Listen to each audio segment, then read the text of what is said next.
Bonjour et bienvenue au dîner technique Solid Expert. Mon nom est Jérôme Landry et nous allons couvrir aujourd'hui les principales fonctionnalités du module Flow Simulation. Sans plus tarder, je vais débuter avec un exemple classique qui est en fait une petite valve, tout simplement, pour laquelle on aimerait vérifier le comportement de l'écoulement de fluide à l'intérieur de la valve. Donc, on a le modèle SolidWorks, comme on remarque, et le complément a été ajouté à l'interface de SolidWorks, ce qui fait maintenant apparaître une barre d'outils qui contient donc les différentes fonctionnalités de Flow Simulation. Pour commencer, nous allons tout simplement utiliser ce qu'on appelle communément le Wizard, qui est en fait un assistant qui va nous permettre de définir les paramètres initiaux de notre simulation. Donc, on vous donne un nom tout simplement à notre étude pour débuter. Ensuite, on vient ici, entre autres, choisir les unités avec lesquelles on aimerait travailler pour notre simulation. En l'occurrence, la température ici va être par exemple en Celsius, les unités de longueur pourraient être en millimètres, et si on poursuit, on peut aller vers les débits, entre autres. Donc, j'aimerais que les unités de débit, en l'occurrence, soient des litres par minute au lieu de des mètres cubes par seconde. Donc, dans la liste, j'ai l'option ici litres par minute, par exemple.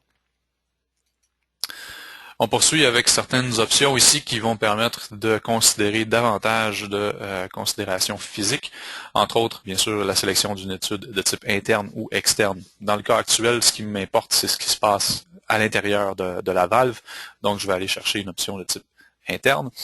Si par contre j'avais un écoulement qui circulait autour de la valve, bien sûr, j'aurais sélectionné l'option externe. D'autres options peuvent être ajoutées, à savoir le transfert de chaleur dans les pièces solides, si une étude thermique conjuguée peut être intéressante pour nos besoins. La radiation également, toujours au niveau de l'étude thermique. Étude transitoire qui peut être utilisée pour vérifier donc l'évolution du système dans le temps, avec donc un temps d'analyse et un time step qu'on appelle, donc un pas de temps qui sera utilisé pour la sauvegarde des résultats. La gravité peut également être ajoutée si, toujours dans le cas d'une étude thermique, on désire prendre en compte la convection naturelle. Donc, on pourra ici activer cette option-là. Et lorsqu'on a des régions rotatives, le cas classique est par exemple une turbine, donc les pales de la turbine vont se trouver à tourner autour d'un axe à très haute vitesse. Comment est-ce que tout ça va affecter l'écoulement de fluide? Donc c'est avec cette option-là qu'on va être en mesure de calculer le comportement d'un fluide en rotation. Dans notre cas ici, on n'a pas besoin d'autres options supplémentaires, donc je vais tout simplement aller vers la suite des choses où on va sélectionner cette fois-ci le type de fluide en fin de compte avec lequel on aimerait travailler. Une multitude de fluides existent, donc des gaz et liquides. Dans le cas actuel, nous allons utiliser de l'eau, qui est un liquide très classique. Donc je vais ajouter l'eau à la liste des liquides présents dans mon calcul. Bien sûr, j'ai la possibilité d'avoir des liquides de type non newtonien, liquide compressible, gaz réel et de la vapeur d'eau, ce qu'on trouve donc communément dans l'industrie mécanique, principalement. Ensuite, juste une note aussi par rapport aux liquides, donc on peut avoir jusqu'à 10 liquides ou gaz dans un même calcul et les différentes concentrations, bien sûr, vont être évaluées. Je viens ensuite sélectionner le type d'écoulement, donc laminaire et turbulence, qui est dans la majeure partie des cas la situation qu'on a besoin de traiter. Si vous avez un écoulement laminaire seulement ou turbulent seulement, bien sûr, vous pouvez sélectionner le tout. Et l'option de cavitation est disponible aussi pour l'eau ainsi que des fluides industriels. Les conditions de paroi, donc ce qui est important ici en fin de compte, c'est la rugosité, étant donné qu'on n'a pas d'échange thermique qui va être présent. Je vais considérer la rugosité par défaut pour le calcul actuel, mais si jamais la couche limite est importante à considérer, bien sûr, en lien avec la rugosité présente des pièces, on pourra venir définir ici une rugosité qui va affecter l'ensemble des parois du domaine. Les conditions initiales sont bon, la pression et la température à laquelle la simulation va s'effectuer. On peut bien sûr changer ces paramètres-là comme on le semble, comme on le veut. Le dernier panneau fait référence ici à la résolution du calcul. Donc, si je déplace mon curseur complètement vers la gauche, je vais me trouver à avoir un calcul qui est très rapide. Par contre, les résultats obtenus vont être plus ou moins précis. À l'inverse, si je me dirige complètement vers la droite, bien sûr, les résultats vont être beaucoup plus précis, mais en conséquence, le temps de calcul va être beaucoup plus long. Donc, en général, un point de départ aux environs de 3 va être très acceptable. D'autres options beaucoup plus avancées existent en termes de résolution de calcul, mais pour le moment, je vais en rester ici. Je vais en rester là pour l'instant. Donc, une fois qu'on accepte le tout, on va se trouver à avoir donc un onglet supplémentaire qui est ajouté à l'interface, qui va me donner accès à un arbre de définition typique de Flow Simulation pour compléter finalement la définition de ma simulation. Donc, avant de poursuivre, je vais tout simplement aller gérer la transparence de deux composantes ici pour faciliter justement la sélection des entités qui vont être nécessaires à la complétion de ma simulation. Pour débuter, je vais aller créer une condition limite qui va me permettre de représenter donc le débit entrant à l'intérieur de ma valve ici. Donc, je vais aller chercher l'option Inlet Volume Flow. On va le donner par exemple 5 litres par minute. Et je vais choisir l'option donc d'un écoulement qui est complètement développé, c'est-à-dire que mon écoulement a déjà un profil de vitesse établi, à savoir que la vitesse maximale se trouve à être au centre de l'écoulement et que sur les parois, ma vitesse est pratiquement nulle. Donc, je vais sélectionner la phase d'entrée qui est ici. Ensuite, je vais choisir ma condition de pression, en fait ma condition de sortie, qui va être une sortie à pression ambiante. Donc, tout simplement, choisir l'option Environment Pressure avec la pression ambiante et la température ambiante. Et le tour est joué. Lors du calcul, j'aimerais suivre certains détails techniques. Par exemple, j'aimerais suivre l'évolution de la vitesse d'écoulement ainsi que l'évolution de la pression à l'entrée de mon système, puisque c'est un inconnu actuellement. Donc, je vais aller pour ça définir ici ce qu'on appelle des goals, qui peuvent être un parallèle finalement avec les capteurs ou des sensors qu'on pourrait utiliser lors de tests physiques. Donc, un des éléments que j'aimerais suivre ici, c'est bien sûr la vitesse d'écoulement. Donc, je vais aller prendre l'option Velocity et je vais vouloir suivre donc l'évolution de la vitesse moyenne dans mon système. Et à la surface d'entrée, j'aimerais cette fois-ci suivre l'évolution de la pression statique pour ensuite, bien sûr, faire par exemple un calcul de perte de charge entre l'entrée et la sortie pour la valve actuelle.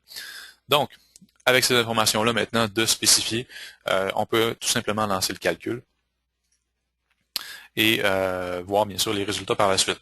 Donc une fenêtre de solver va apparaître à l'écran et je vais être en mesure ici de suivre pendant l'évolution du calcul les deux paramètres que j'ai sélectionnés, à savoir donc l'évolution de la vitesse moyenne ainsi que la variation de pression à l'entrée pour mon débit. Donc, on a ici un graphique qui me permet de suivre l'évolution de ces deux paramètres-là et de conclure sur, bien sûr, la stabilité ou la convergence de mes valeurs que j'obtiens. Donc, avec ça, maintenant, le calcul est déjà complété, donc ça a été relativement très rapide ici. Je vais être en mesure maintenant d'évaluer mes résultats en visualisant ça de différentes façons. Premièrement, on a le classique tracé de coupe, donc un plan de coupe qui va permettre de visualiser le comportement du fluide. Donc ici, j'ai tout simplement une variation de pression. Donc il y a une pression qui se bâtit à l'entrée et ensuite une détente vers la sortie. On peut bien sûr augmenter le nombre de couleurs tout simplement pour améliorer la distribution des résultats. Et aussi, bien sûr, sélectionner une autre orientation ou un autre plan.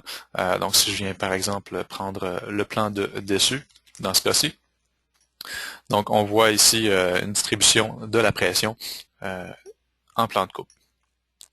Également, j'aimerais visualiser le comportement de la vitesse, puisque c'est important pour moi ici. Donc, on voit très bien le profil de vitesse qui se dresse à l'intérieur de la valve en question. Donc, on peut accepter ça ici. Ensuite, une autre façon de visualiser les résultats serait ce qu'on appelle une trajectoire d'écoulement. Donc, ça, mais très rapidement, ça va permettre de voir littéralement en 3 dimensions le profil de l'écoulement en question. Ici, je vais choisir par exemple des flèches en 3 dimensions qui vont permettre de voir le comportement du fluide. Et non seulement je peux les voir de cette manière-ci, mais je peux bien sûr animer le tracé de trajectoire finalement et encore là me promener pour évaluer le comportement de mon fluide, toujours en 3 dimensions, avec la trajectoire d'écoulement en question.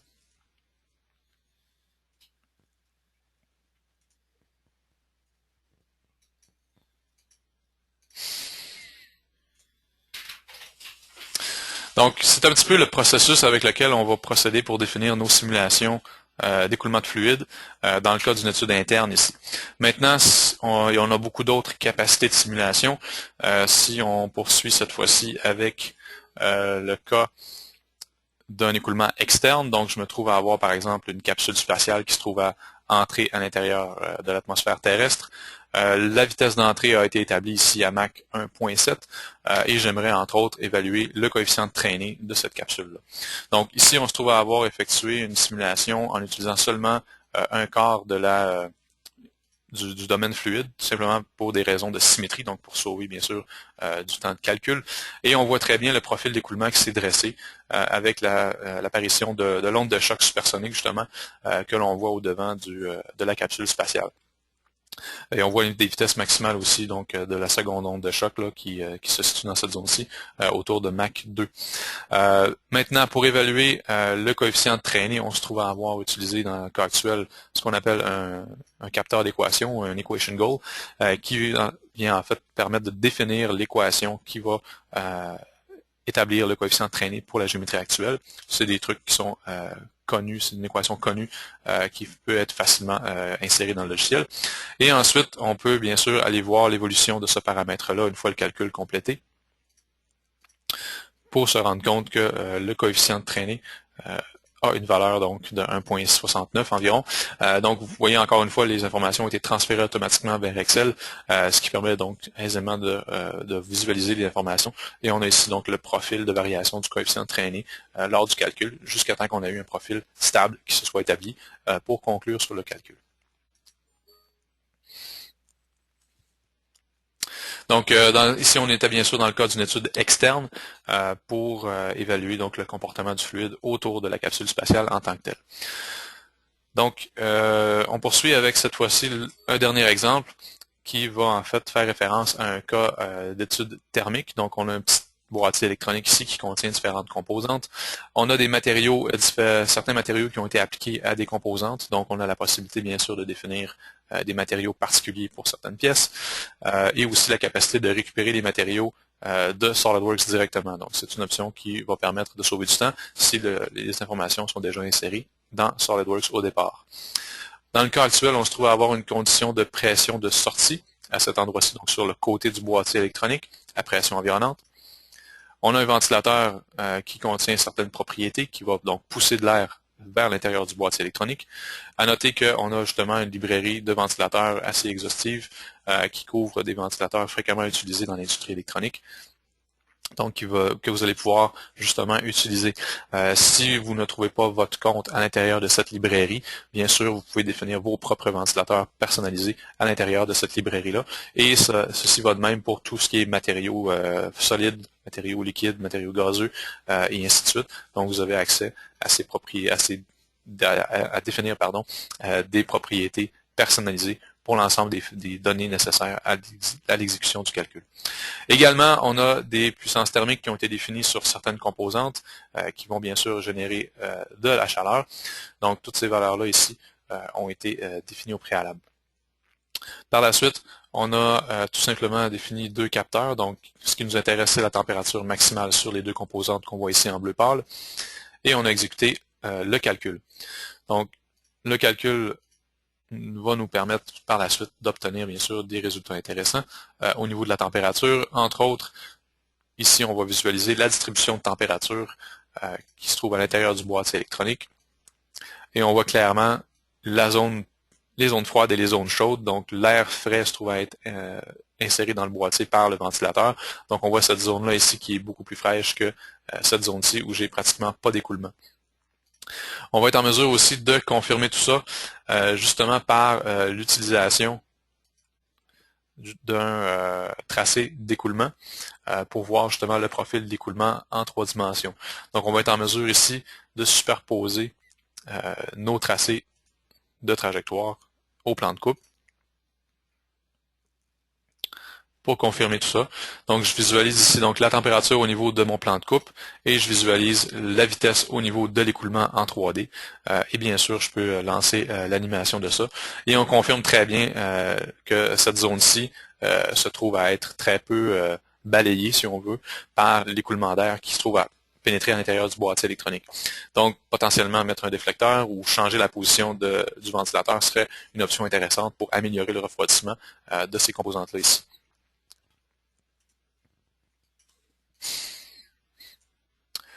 Aussi, ce qui nous intéressait, donc, c'était les températures de ces deux composantes-là ici. Une fonction qui peut être intéressante, c'est ce qu'on appelle le tracé de surface. Donc, j'ai sélectionné les surfaces de certaines pièces et je suis en mesure de voir en surface même la température du solide pour ces différentes composantes-là. On peut aussi aller plus dans le détail encore en venant directement sélectionner des capteurs ou des sondes pour identifier la température sur la surface des composantes. Donc ici 62 Celsius pour le heatsink et ensuite 48 degrés Celsius pour le microchip qu'on voit ici. Donc, vous voyez un peu l'ensemble des capacités du logiciel qui peut donner beaucoup d'informations intéressantes au niveau d'études thermiques, entre autres ici, mais aussi pour beaucoup d'autres fonctionnalités qu'on n'aura pas eu le temps de couvrir aujourd'hui, mais ça dresse un portrait de Flow Simulation qui est quand même très intéressant. Et pour tout ce qui est écoulement de fluides gazeux, liquides, et combiné à des échanges thermiques, par exemple, c'est des capacités qui sont très, très bien établies à l'intérieur du logiciel. Si vous avez des questions ou des commentaires par rapport à cette présentation-ci, vous pouvez toujours nous contacter chez Solid Expert. Il nous fera un plaisir de répondre à vos questions. Et sur ce, je vous souhaite à la prochaine, lors de notre prochaine présentation technique de simulation. Merci de votre présence et au revoir.